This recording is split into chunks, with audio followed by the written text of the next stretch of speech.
बिस्मिल्लाहिर्रहमानिर्रहीम। अस्सलाम वालेकुम students. Electronics and modern physics में आज का हमारा टॉपिक है PN junction and semiconductor diode. अब जंक्शन हर उस पॉइंट को कहा जाता है जहाँ पर दो या दो से ज़्यादा जो डिफरेंट सर्किट्स हैं वो आपस में मिलते हैं। यानी अगर आपके पास जो है वो रजिस्टर्स हों और आप उन दो रजिस्टर्स को आपस में कनेक्ट कर दें, तो जिस पॉइंट पे ये कनेक्ट हैं ये इन दोनों पॉइंट्स यानी इन दोनों रजिस्टर का जंक्शन कहलाएगा।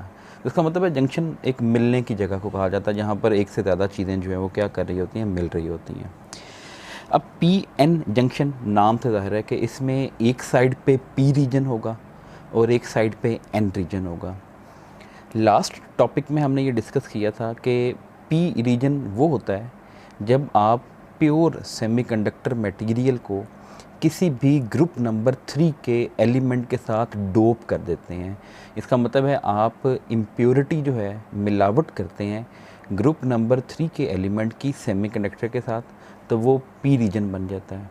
और पी रीजन की खासियत ये होती है कि इसमें मेजॉरिटी कैरियर्स होल्स होते हैं और माइनॉरिटी कैरियर्स इलेक्ट्रॉन्स होते हैं। एन रीजन जहाँ पर आप प्योर सेमीकंडक्टर मटेरियल के अंदर ग्रुप नंबर 5 के एलिमेंट्स की इम्प्योरिटी ऐड करते हैं, तो एन रीजन बन जाता है। और एन रीजन की प्रॉपर्टी ये है कि एन रीजन के अंदर मेजॉरिटी चार्ज कैरियर्स इलेक्ट्रॉन्स होते हैं और माइनॉरिटी चार्ज कैरियर होल होते हैं। अब यहाँ पर सिचुएशन ये है कि हमने क्या काम करना है, हमने पी रीजन या एन रीजन को अलग अलग नहीं लेना, हमने एक ही सिलिकॉन की बनी हुई क्रिस्टल जो है वो अज्यूम करनी है। यानी ये मेरे पास सिलिकॉन या जर्मेनियम यानी जो प्योर सेमीकंडक्टर मटेरियल होता है उसकी हमारे पास जो है वो एक क्रिस्टल मौजूद है। हम क्या करेंगे, इसकी हाफ साइड के ऊपर ग्रुप नंबर 3 के जो एलिमेंट्स हैं उसकी डोपिंग करेंगे। लेट्स सपोज मैं ये जो लेफ़्ट वाली साइड है इसके ऊपर ग्रुप नंबर 3 की डोपिंग करता हूँ। अब ग्रुप नंबर 3 के एलिमेंट्स का नाम आपको याद होना चाहिए, बोरोन है, एल्युमिनियम है, गैलियम, इंडियम या थैलियम है। उनमें से कोई भी एक सूटेबल जो आप एलिमेंट ले लें और इसकी यहाँ पर डोपिंग करते जाएं। जब आप डोपिंग करेंगे तो यहाँ पर बहुत सारे होल्स पैदा होते जाएंगे, ठीक है। ये जो बबल है, इस बबल का मतलब है यहाँ पर जो है वो होल्स की हम जो है वो कंसंट्रेशन बना रहे हैं, ठीक है। लेकिन हमने कहा था बॉन्ड ब्रेकेज की वजह से कुछ इलेक्ट्रॉन्स भी होते हैं, तो ये जो डॉट्स मैं लगा रहा हूँ ये डॉट्स जो हैं वो बता रहे हैं कि यहाँ पर क्या मौजूद हैं, यहाँ पर कोई ना कोई इलेक्ट्रॉन्स भी मौजूद हैं, लेकिन ज़्यादा होल्स हैं और थोड़े जो है वो इलेक्ट्रॉन्स हैं। एन रीजन ये जो राइट हाफ है इसके ऊपर हम ग्रुप नंबर 5 के एलिमेंट्स की जो है वो डोपिंग करते हैं। तो ग्रुप नंबर 5 में नाइट्रोजन है, फॉस्फोरस है, एल्युमिनियम है, sorry nitrogen, phosphorus, arsenic, antimony, bismuth जो है वो मौजूद हैं। तो इसका मतलब है यहाँ पर बहुत सारे इलेक्ट्रॉन्स हैं लेकिन कोई ना कोई होल्स भी होंगे, तो इसलिए हम यहाँ पर जो है वो बबल बना देते हैं। तो आप जो है वो सिचुएशन जान चुके हैं कि क्या सिचुएशन बन गई। अब ये जो दरमियान में ये मैं डॉटेड लाइन लगा रहा हूँ, ये डॉटेड लाइन जो है असल में क्या है, जंक्शन है, इन दोनों के मिलने की जगह है, ठीक है। होगा ये कि ये जो इलेक्ट्रॉन्स हैं ये डोनेट किसने किए हैं। इलेक्ट्रॉन्स हमेशा डोनेट कौन करता है, डोनर इम्प्योरिटी जो होती है, यानी ग्रुप नंबर 5 की जो इम्प्योरिटी है वो इलेक्ट्रॉन डोनेट कर चुकी है। होल किसकी वजह से पैदा होता है, होल या इलेक्ट्रॉन की जो डेफिशिएंसी है उसको होल कहा जाता है, वो एक्सेप्टर इम्प्योरिटी। यानी यहाँ पर जो ग्रुप नंबर 3 के एटम्स आपने यूज़ किए इम्प्योरिटी के तौर पे, हर एटम ने एक जो है वो होल क्रिएट किया। अब ये जो इलेक्ट्रॉन्स हैं ये नेगेटिवली चार्ज हैं और होल का मतलब है जहाँ पर इलेक्ट्रॉन की डेफिशिएंसी है, और जहाँ पर इलेक्ट्रॉन की डेफिशिएंसी है वहाँ पर पॉजिटिव चार्ज है। इसका मतलब है इलेक्ट्रॉन जो है और होल्स जो हैं उनके ऊपर चार्ज की अमाउंट एक जैसी होती है, लेकिन इलेक्ट्रॉन पे चार्ज नेगेटिव है तो होल के ऊपर जो चार्ज होगा वो पॉजिटिव होगा। तो इसका मतलब ये हुआ कि होल जो है वो इलेक्ट्रॉन को अपनी तरफ क्या कर सकता है, अट्रैक्ट कर सकता है। अब होगा ये कि जैसे ही ये जंक्शन बनेगा इलेक्ट्रॉन जंप करेंगे एन रीजन से कहाँ पर, पी रीजन की तरफ डिफ्यूज़ होना शुरू हो जाएंगे। जैसे यहाँ पर आप समझें कि गैस के मॉलिक्यूल्स हैं, यहाँ पर भी गैस के मॉलिक्यूल्स हैं, दरमियान में आप सुराख कर दें तो एक साइड से गैस के मॉलिक्यूल दूसरी साइड पे जाने की कोशिश करेंगे, उसको डिफ्यूजन कहा जाता है। यहाँ पर भी डिफ्यूजन हो रहा है। इलेक्ट्रॉन एन रीजन से जंप करके पी रीजन की तरफ जो है वो जाते हैं। अब जब इलेक्ट्रॉन एन रीजन से जंप करके पी रीजन की तरफ जाएंगे तो सिचुएशन क्या बनेगी? जब इलेक्ट्रॉन एन से पी की तरफ चला गया तो अपने पीछे कौन सा आयन छोड़ जाएगा? पॉजिटिव, क्योंकि इलेक्ट्रॉन की जो डेफिशिएंसी होती है वो क्या हो जाती है? पॉजिटिव आयन के तौर पे आती है। और ये जो पॉजिटिव आयन है ये सिलिकॉन का नहीं है, ये डोनर इम्प्योरिटी का है, क्योंकि ये जो फ्री इलेक्ट्रॉन यहाँ पर फिर रहे हैं ये इलेक्ट्रॉन जो है ज़्यादातर दिए किसने थे? डोनर इम्प्योरिटी ने दिए थे। अब डोनर इम्प्योरिटी का जो वैलेंस इलेक्ट्रॉन है वो तो आपने निकाल के दूसरी साइड पे भेज दिया, इसका मतलब है वहाँ पर तो इलेक्ट्रॉन की डेफिशिएंसी पैदा हो गई। और जब भी इलेक्ट्रॉन जो है वो एटम से बाहर निकल जाता है तो पीछे पॉजिटिव आयन जो है वो छोड़ जाता है।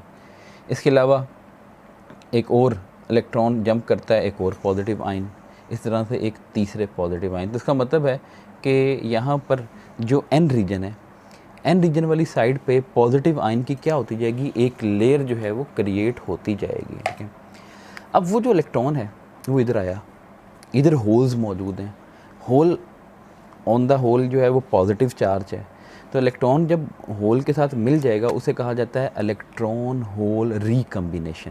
ठीक है, बॉन्ड ब्रेक करने के नाम को आपने कहा था इलेक्ट्रॉन होल पेयर, यानी एक इलेक्ट्रॉन पैदा होगा एक होल पैदा होगा। अब दोबारा से वो जो इलेक्ट्रॉन है वो होल में मिल गया।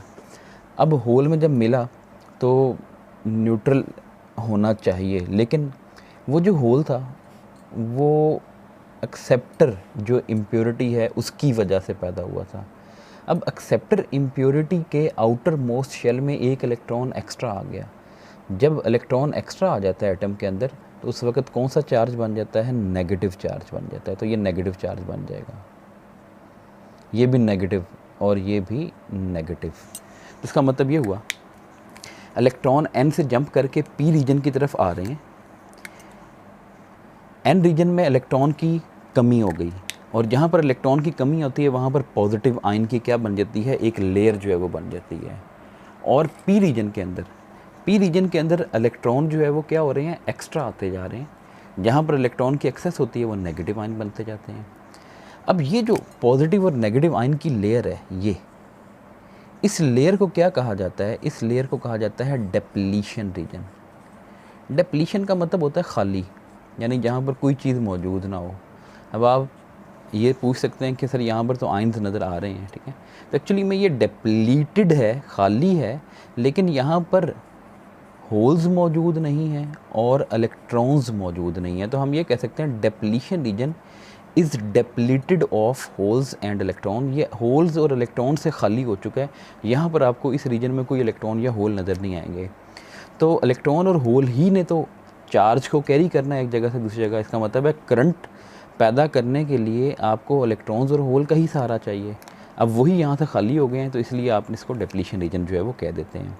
अब ये जो डेप्लीशन रीजन है ये क्या करता है? मज़ीद इलेक्ट्रॉन का दाखिला इधर बंद कर देता है, क्योंकि इलेक्ट्रॉन की कोशिश मुसलसल यही है कि यहाँ पर पी रीजन के अंदर जो होल्स हैं उनके साथ जो है वो जाके कंबाइन हुआ जाए। लेकिन यहाँ पर अब आगे तो नेगेटिव आयन की एक लेयर जम गई है। ये जो नेगेटिव आयन की लेयर है ये इलेक्ट्रॉन को रिपेल करेगी, वापस की भेजेगी साइड पे। इसका मतलब ये होगा कि शुरू में जैसे ही जंक्शन बना था उस वक्त तो इलेक्ट्रॉन जो है वो इजीली डिफ्यूज़ हो रहे थे एन रीजन से, कहाँ पर? पी रीजन के अंदर दाखिल हो रहे थे। लेकिन जब यहाँ पर एक डिप्लीशन रीजन बन गया, यानी पॉजिटिव और नेगेटिव आयन की लेयर बन गई, उस वक्त इलेक्ट्रॉन का दाखिला क्या हो गया? बंद हो गया। ये जो पॉजिटिव या नेगेटिव आयन की लेयर बनती है इसकी जो विड्थ होती है ना बहुत कम होती है, यानी ये जो डिप्लीशन रीजन की विड्थ है ना ये अप्रॉक्सीमेटली किसके बराबर होती है? 1 माइक्रोमीटर। अब देखने में तो ये फासला बहुत ही कम लगता है, ऐसा लगता है कि ये तो 1 मीटर का 10 लाखवां हिस्सा है, तो इसको क्रॉस करना इतना मुश्किल क्यों हो गया इलेक्ट्रॉन के लिए? उसकी रीज़न ये है, ये नेगेटिव आयन का मतलब क्या होता है? Negative potential. पॉजिटिव आयन का मतलब होता है पॉजिटिव पोटेंशियल। अगर इन दोनों के दरमियान पोटेंशियल डिफरेंस देखा जाए, उस पोटेंशियल डिफरेंस को बैरियर वोल्टेज कहा जाता है या बैरियर पोटेंशियल कहा जाता है। और वो जो डेल्टा वी की वैल्यू है सिलिकॉन के लिए किसके बराबर होती है? 0.7 वोल्ट टिपिकली। और जर्मेनियम के लिए यही जो बैरियर पोटेंशियल होता है इसकी वैल्यू कितनी होती है? 0.3 वोल्ट। ये यानी टिपिकल वैल्यूज़ हैं। इसका ये मतलब नहीं है कि हर दफ़ा इतनी ही होगी। ये 300 डिग्री केल्विन के ऊपर ये वाली वैल्यू होती है उसकी। अब आप जानते हैं, आपने इलेक्ट्रिसिटी एंड मैग्नेटिज्म में पढ़ा है कि इलेक्ट्रिक फील्ड और जो पोटेंशियल होते हैं वो आपस में इस तरह से लिंक होते हैं। Rate of change of potential with respect to space या distance is called electric field. Negative sign जैसे ये इंडिकेट कर रहा है कि इलेक्ट्रिक फील्ड हमेशा हाई पोटेंशियल से जो है वो लो पोटेंशियल की तरफ होती है, ठीक है। तो डेल्टा वी की वैल्यू है 0.7। सिलिकॉन की बात कर लेते हैं। डेल्टा एक्स है 1 माइक्रोमीटर। तो 1 माइक्रोमीटर का मतलब है 10⁻⁶। जब ये ऊपर जाएगा तो ये बन जाएगा 0.7 इंटू 10⁻⁻6 न्यूटन पर कूलम। का मतलब है बेशक ये डिप्लीशन रीजन बहुत ही नैरो है, लेकिन यहाँ पर जो इलेक्ट्रिक फील्ड मौजूद है वो नहायत ही स्ट्रॉन्ग है, और यही स्ट्रॉन्ग इलेक्ट्रिक फील्ड जो है वो इलेक्ट्रॉन को इधर से इधर जंप नहीं करने देती, क्योंकि ये इलेक्ट्रॉन की मोशन को क्या कर रही है, अपोज कर रही है। तो इसलिए जो है बैरियर जब बन जाता है तो उस वक्त इलेक्ट्रॉन जो है वो मज़ीद जंप नहीं कर पाते, ठीक है। अब आप सिचुएशन जो है वो देखें। सिचुएशन ये है कि पी रीजन के अंदर इलेक्ट्रॉन्स बहुत ही कम हैं, एन रीजन के इलेक्ट्रॉन बहुत ज़्यादा हैं। एन रीजन में जो इलेक्ट्रॉन्स होते हैं, आपको पता है ये हमेशा कौन से बैंड्स में मौजूद होते हैं, कंडक्शन बैंड में। कंडक्शन बैंड की एनर्जी ज़्यादा होती है, और ये जो पी रीजन में इलेक्ट्रॉन्स हैं इनकी एनर्जी जो है वो कम है, क्योंकि ये जस्ट थर्मल एनर्जी जो है वो रखते हैं, क्योंकि ये तो थर्मली जनरेटेड इलेक्ट्रॉन्स हैं या कैरियर हैं। अगर मैं ये पी रीजन और ये एन रीजन इनको प्लॉट करूं तो पी रीजन में इलेक्ट्रॉन की एनर्जी नहायत ही कम है, और एन रीजन में इलेक्ट्रॉन की एनर्जी क्या है, ज़्यादा है। और पी रीजन से अगर आपने एन रीजन में जाना है तो पी और एन के दरमियान, यहाँ पर दरमियान में एक बैरियर मौजूद है, और ये जो बैरियर है यहाँ पर एक हिल बन चुकी है, एनर्जी हिल। का मतलब है कि अब अगर इलेक्ट्रॉन ने एक जगह से दूसरी जगह जाना है तो उसको क्या करना है, ये हिल को क्रॉस करना है। ये जो बैरियर है इसको क्या करना है, क्रॉस करना है, ठीक है। और इन दोनों लेवल्स के दरमियान, यानी ये कंडक्शन वाला लेवल है और ये वैलेंस वाला लेवल है, इन दोनों के दरमियान ये जो गैप है इसको डेल्टा ई कहा जाता है। इसको एनर्जी बैंड गैप जो है वो आप कह रहे हैं। तो ये आपके पास जो है वो सिचुएशन ऐसी बन जाती है। अब हमने पीएन जंक्शन या सेमीकंडक्टर डायोड का नाम लिया, तो यही जो डिवाइस है इसको पीएन जंक्शन कहा जाता है। आप एक टर्मिनल एन रीजन के साथ कनेक्ट कर दें, एक टर्मिनल आप पी रीजन के साथ कनेक्ट कर दें। जो आप एन रीजन के साथ टर्मिनल कनेक्ट करते हैं उसको कैथोड कहा जाता है, ठीक है। और जो पी रीजन के साथ आप टर्मिनल कनेक्ट कर देंगे, मेटेलिक टर्मिनल, उसको एनोड कहा जाता है। तो एनोड या कैथोड क्या हैं, ये इलेक्ट्रोड्स हैं। तो इलेक्ट्रोड क्या होता है, इलेक्ट्रोड इज़ अ मेटल। तो एक मेटल जो है वो आप देख लें जिसकी कंडक्टिविटी बहुत ज़्यादा होती है, जैसे एल्यूमिनियम नॉर्मली यूज़ कर लिया जाता है, तो आप उसको जो है वो इलेक्ट्रोड के तौर पे यूज़ करते हैं। अब इसी को डाईओड भी कहा जाता है। डाई मीन्स टू और ओड मीन्स इलेक्ट्रोड। इसका मतलब इसमें दो इलेक्ट्रोड्स हैं, एनोड या कैथोड, इसलिए आप उसको इस्तेमाल करते हैं। ये तो थी उसकी, यानी एक्चुअली में आपने उसका व्यू देख रहे थे, लेकिन जो इलेक्ट्रिकल सर्किट्स होते हैं या इलेक्ट्रॉनिक्स होती है उसमें डिवाइसेस को उनकी जो ज्योमेट्री है उससे ज़ाहिर नहीं किया जाता, उनके सिंबल से ज़ाहिर किया जाता है। तो एक पीएन जंक्शन डायोड का सिंबल ये एरो की तरह होता है। ये जो ट्रायंगुलर आपको शेप दिखाई दे रही है, ये पी रीजन है, और ये जो वर्टिकल बार है ये क्या है, एन रीजन है। एन रीजन के साथ कनेक्टेड टर्मिनल जो है वो कैथोड है, जिसको सी से ज़ाहिर कर लें। ये एनोड है, जिसको आप ए से जो है ज़ाहिर कर लें, ठीक है। तो ये आपके पास बन गया सेमीकंडक्टर डायोड। अब सेमीकंडक्टर डायोड जो है वो इलेक्ट्रॉनिक्स में बेसिक बिल्डिंग ब्लॉक है। यानी कोई भी इलेक्ट्रिकल सर्किट आपने जो है वो अगर बनाना है जिसमें इलेक्ट्रॉनिक्स को आपने यूज़ करना है, तो उसके लिए आपको क्या चीज़ पता होना चाहिए, आपको सेमीकंडक्टर डायोड की वर्किंग का पता होना चाहिए, ठीक है। तो मैं यहाँ पर जो है देखता हूँ कि सेमीकंडक्टर डायोड को हम किस तरह से इस्तेमाल कर सकते हैं, ठीक है। हमारे सामने कोई भी इलेक्ट्रिकल डिवाइस हो, कोई भी इलेक्ट्रॉनिक डिवाइस हो, हम हमेशा जो है उस इलेक्ट्रॉनिक डिवाइस की एक ग्राफिकल रिप्रेजेंटेशन जो है वो क्या करते हैं, उससे उसको स्टडी करते हैं। उसको कहा जाता है voltage current characteristics.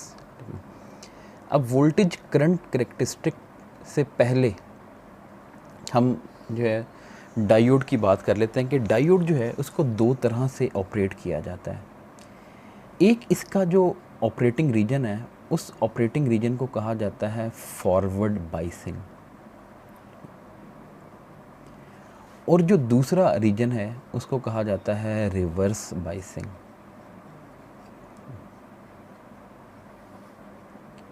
Forward biasing, बाइस कहा जाता है जानिबदारी को। रिवर्स और फॉरवर्ड बाइसिंग में फ़र्क क्या है? फॉरवर्ड बाइसिंग वो कंडीशन है जो डायोड में से करंट को क्या करती है, गुजरने देती है। इसका मतलब है forward biasing is a condition which allows the current to pass through the semiconductor diode. दूसरी है रिवर्स बाइसिंग। रिवर्स बाइसिंग क्या है? ये वो कंडीशन है जो डायोड में से करंट को क्या करती है, स्टॉप करती है। इसका मतलब है एक कंडीशन डायोड में से करंट को गुजारने की जो है वो इजाज़त दे रही है, दूसरी जो है वो करंट को क्या कर रही है, स्टॉप कर रही है। तो ये दोनों में फ़र्क है। अब फॉरवर्ड या रिवर्स बाइस आप कैसे जो है वो देखते हैं। ये हमारे पास डायोड है और हमने इस डायोड को कनेक्ट कर दिया है बैटरी के साथ, ठीक है, और साथ ही हमने क्या रखा हुआ है, एक स्विच जो है वो रखा है। कनेक्शन ऐसे किया है कि जो पी रीजन है वो बैटरी के पॉजिटिव टर्मिनल से कनेक्टेड है और जो एन रीजन है वो बैटरी के नेगेटिव टर्मिनल से कनेक्टेड है, और इस बैटरी को आप नाम दे दें वी बायस, ठीक है, यानी ये बाइसिंग के लिए हम इस्तेमाल कर रहे हैं, ठीक है।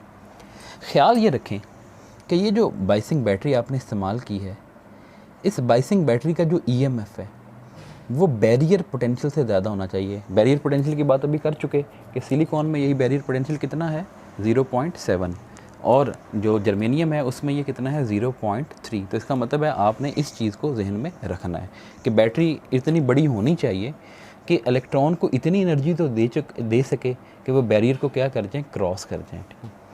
आप इस स्विच को क्लोज़ कर देते हैं। ये फॉरवर्ड बाइस्ड कॉन्फ़िगरेशन है। तो फॉरवर्ड बाइस्ड कॉन्फ़िगरेशन की दो कंडीशन याद रख लें। Number 1, P region should be connected with the positive terminal of the battery and N region should be connected with the negative terminal of the battery. ये पहली condition है। और दूसरी कंडीशन ये है कि जो बैटरी आप इस्तेमाल कर रहे हैं उस बैटरी का ईएमएफ इस डायोड के बैरियर पोटेंशियल के मुकाबले में क्या होना चाहिए, ज़्यादा होना चाहिए। तो बस ये दो सिचुएशन जो है वो याद रख लें। अब होगा क्या, होगा ये कि ये जो बैटरी का नेगेटिव टर्मिनल है एन रीजन के अंदर मौजूद इलेक्ट्रॉन को क्या करेगा, रिपेल करेगा। किधर रिपेल करेगा, टूवर्ड्स द जंक्शन, जंक्शन की जानिब रिपेल करेगा। और वो एन रीजन में इलेक्ट्रॉन जो हैं उनके पास इतनी एनर्जी आ जाएगी कि वो बैरियर को क्रॉस कर चुके हैं, क्योंकि बैटरी का ईएमएफ ज़्यादा है और बैरियर जो है वो क्या है, कम है, ठीक है। तो बैरियर आप समझें कि जस्ट ऐसे ही है जैसे कि एक जंप है कि अगर आपने इस रीजन से इस रीजन की तरफ जाना है तो आपके पास इतनी एनर्जी होनी चाहिए। मतलब आप कहेंगे ये ग्राउंड लेवल है, ये एक हाइटेड लेवल है, ग्राउंड लेवल पे एनर्जी कितनी है, 0। हाइट के ऊपर जो एनर्जी होती है वो होती है mgh। तो अगर आपने यहाँ से जंप करके इधर जाना है तो आपके पास इतनी एनर्जी तो होनी चाहिए कि आप यहाँ से जंप करके इधर आ सकें। सेम सिचुएशन यहाँ पर है, और यहाँ पर बैटरी इलेक्ट्रॉन को उतनी एनर्जी दे रही है कि वो ईजिली जंप करके इधर जो है वो जा सकें। तो इसका मतलब ये होगा कि नेगेटिव जो टर्मिनल है वो इलेक्ट्रॉन को अवे जो है वो मूव करवाएगा जंक्शन की तरफ, और इलेक्ट्रॉन जंक्शन को क्रॉस करके दूसरी साइड पे चले जाएंगे। और जब जाएंगे तो इसका मतलब है इलेक्ट्रॉन का एक पाथ जो है वो क्या हो जाएगा, सेटअप हो जाएगा। इलेक्ट्रॉन जो है वो यहाँ पर होल के अंदर मिल जाएंगे, ठीक है। अब होल तो क्या है, इलेक्ट्रॉन को रोक लेगा, लेकिन यहाँ पर बैटरी का पॉजिटिव टर्मिनल भी तो कनेक्टेड है पी रीजन के साथ। वो जो पॉजिटिव टर्मिनल है उन इलेक्ट्रॉन को अपनी तरफ क्या कर लेगा, अट्रैक्ट कर लेगा। इसका मतलब है एन रीजन इलेक्ट्रॉन को रिपेल कर रहा है टुवर्ड्स द जंक्शन, और पी रीजन जो है वो उनको जंक्शन से अवे अपनी तरफ क्या करता जा रहा है, अट्रैक्ट करता जा रहा है और बाहर लाता जा रहा है। इसका मतलब है इस सर्किट के अंदर एक करंट जो है वो सेटअप हो जाएगा। ये जो करंट की डायरेक्शन मैं बना रहा हूँ ये इलेक्ट्रॉनिक करंट की मैंने डायरेक्शन बना दी है। यहाँ पर होल्स जो हैं वो बिल्कुल उल्ट मूव कर रहे हैं। अब देखें ना, इलेक्ट्रॉन अगर इधर से इस साइड पे आ रहा है तो जब इलेक्ट्रॉन इधर से इधर जाएगा तो अपने पीछे क्या छोड़ के आएगा, होल छोड़ के आएगा, ठीक है। अब यहाँ से इलेक्ट्रॉन मज़ीद आगे चला गया, अपनी जगह क्या छोड़ आया, होल। तो इलेक्ट्रॉन यहाँ से यानी राइट से लेफ़्ट की तरफ जा रहा है, होल लेफ़्ट से राइट की तरफ आ रहा है। तो जो अफेक्टिव मूवमेंट होती है होल्स की वो इलेक्ट्रॉन की मूवमेंट के बिल्कुल क्या होती है, ऑपोजिट होती है। तो इस सर्किट में जो टोटल करंट होता है उसको मैं आई एफ का नाम दे देता हूँ। और वो जो आई एफ है वो दो तरह के करंट्स का मजमुआ है, करंट ड्यू टू इलेक्ट्रॉन्स और दूसरा है करंट ड्यू टू होल्स। तो ये दोनों करंट्स इस वक्त मौजूद होते हैं और नेट करंट जो है वो काफ़ी ज़्यादा होता है। और जितना ज़्यादा आप बाइसिंग वोल्टेज बढ़ाते जाएंगे करंट इसमें से क्या होता जाएगा, बढ़ता जाएगा। लेकिन याद रखें कि आप इतना ज़्यादा वोल्टेज अप्लाई ना करें कि वो इस जर्मेनियम या सिलिकॉन के स्ट्रक्चर को क्या कर दे, ब्रेक डाउन करवा दे। तो इसलिए आपने बाइसिंग बैटरी जो है वो क्या करनी है, ज़्यादा बड़ी इस्तेमाल नहीं करनी। या अगर मजबूरी है बड़ी बैटरी इस्तेमाल करना कि हमारे पास बड़ी बैटरी है, तो फिर यहाँ पर इस डायोड के साथ सीरीज़ में एक रजिस्टर लगा दिया जाता है और उस रजिस्टर के थ्रू करंट को क्या कर लिया जाता है, लिमिट कर दिया जाता है। तो ये हमारे पास जो है वो फॉरवर्ड बाइसिंग की बात है कि फॉरवर्ड बाइसिंग हमेशा करंट को क्या करती है, अलाउ करती है। ठीक है। नेक्स्ट दूसरी बात जो है वो हम करते हैं रिवर्स बाइसिंग। रिवर्स बाइसिंग का सर्किट जो है सबसे पहले मैं बना लेता हूँ। अब देखें मैंने जैसी कॉन्फ़िगरेशन यहाँ पर बनाई थी वैसी ही बनाई है। ठीक है। यहाँ पर मैंने वही स्विच लगा दिया है। अब मैंने फ़र्क कहाँ पर करना है, फ़र्क मैंने करना है बैटरी के वक्त। ठीक है। अब ये बैटरी आ गई। अब देखें यहाँ पर बैटरी मैंने पॉजिटिव साइड इधर लगाई थी, नेगेटिव इधर, ये बिल्कुल उल्ट कर दिया उसके। तो इसका मतलब है कि अब आपने सिचुएशन यूँ की कि जो पी रीजन है वो बैटरी के नेगेटिव टर्मिनल से जुड़ गया और जो एन रीजन है वो बैटरी के पॉजिटिव टर्मिनल से कनेक्ट हो गया। स्विच को आप क्लोज़ कर दें। अब हम देखते हैं कि क्या कोई करंट जो है वो सेटअप होगा या नहीं होगा। अब ये जो एन रीजन के अंदर बहुत सारे इलेक्ट्रॉन्स हैं, ये बैटरी का पॉजिटिव टर्मिनल तो उनको फ़ौरन अपनी तरफ खींच लेगा और खींचने के बाद बैटरी का नेगेटिव टर्मिनल उनको रिपेल कर देगा और पी रीजन के अंदर होल्स जो मौजूद हैं उनके ऊपर जो है वो उनको डिपॉजिट करवा देगा। तो इसका मतलब क्या हुआ, यहाँ से तो सारे इलेक्ट्रॉन बाहर आ गए। जब इलेक्ट्रॉन बाहर आ रहे हैं वो इलेक्ट्रॉन किसने दिए थे, वो दिए थे डोनर इम्प्योरिटी ने। तो डोनर इम्प्योरिटी का इलेक्ट्रॉन अगर आपने निकाल लिया है बाहर, तो इसका मतलब है वो तो पीछे पॉजिटिव आयन जो है वो छोड़ जाएगा। इसका मतलब है बैरियर बनते वक्त एक दफ़ा पॉजिटिव आयन की एक छोटी सी लेयर जो है वो जम गई थी, लेकिन अब इस बैटरी ने सारे इलेक्ट्रॉन को बाहर खींच लिया तो वो जो पॉजिटिव आयन की लेयर है वो क्या हो जाएगी, वाइड हो जाएगी। और वही सारे इलेक्ट्रॉन इधर होल्स के साथ मिल गए। होल्स किसने पैदा किए थे, वो किए थे एक्सेप्टर इम्प्योरिटी ने। जब उनको मज़ीद इलेक्ट्रॉन मिलते जा रहे हैं तो वहाँ पर नेगेटिव आयन की लेयर जो है वो क्या होती जा रही है, बढ़ती जा रही है। इसका मतलब क्या हुआ कि जो डेप्लीशन रीजन है वो क्या हो जाएगा, डेप्लीशन रीजन वाइड हो जाएगा जब आप रिवर्स बाइस करेंगे। ठीक है। यहाँ पर डेप्लीशन रीजन नैरो हो रहा था क्योंकि यहाँ पर इलेक्ट्रॉन जो है वो क्या कर रहे थे, क्रॉस कर रहे थे जंक्शन को। यहाँ पर वो जंक्शन से दूर आ गए हैं और इधर से निकल के सिर्फ इधर आके बैठ गए हैं। ठीक है। ये जो काम है इलेक्ट्रॉन के इधर से निकल के इधर आने में, ये विद इन मिली सेकेंड्स हो जाता है। इसका मतलब है कि थोड़ी सी देर यानी मिली सेकेंड जो है वो लगेगा इलेक्ट्रॉन को इधर से इधर आने में। उसके बाद क्या होगा, उसके बाद कोई इलेक्ट्रॉन जो है वो सर्किट में नहीं बचा जो कंडक्शन में क्या कर सके, हिस्सा ले सके। लेकिन अब आप याद करें, हमने कहा था पी रीजन के अंदर कुछ इलेक्ट्रॉन्स मौजूद होते हैं जिनको माइनॉरिटी कैरियर कहा था। तो अगर यहाँ पर कोई इलेक्ट्रॉन मौजूद है, वो इलेक्ट्रॉन तो इस जंक्शन को क्रॉस करके इस पॉजिटिव बैटरी की तरफ जाएगा।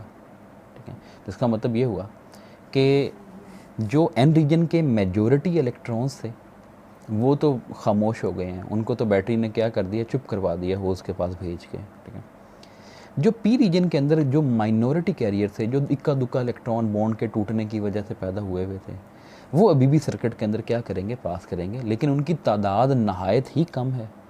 इसलिए उनकी वजह से पैदा होने वाला करंट जो है वो बहुत ही कम होता है, उसको लीकेज करंट कहा जाता है। ठीक है।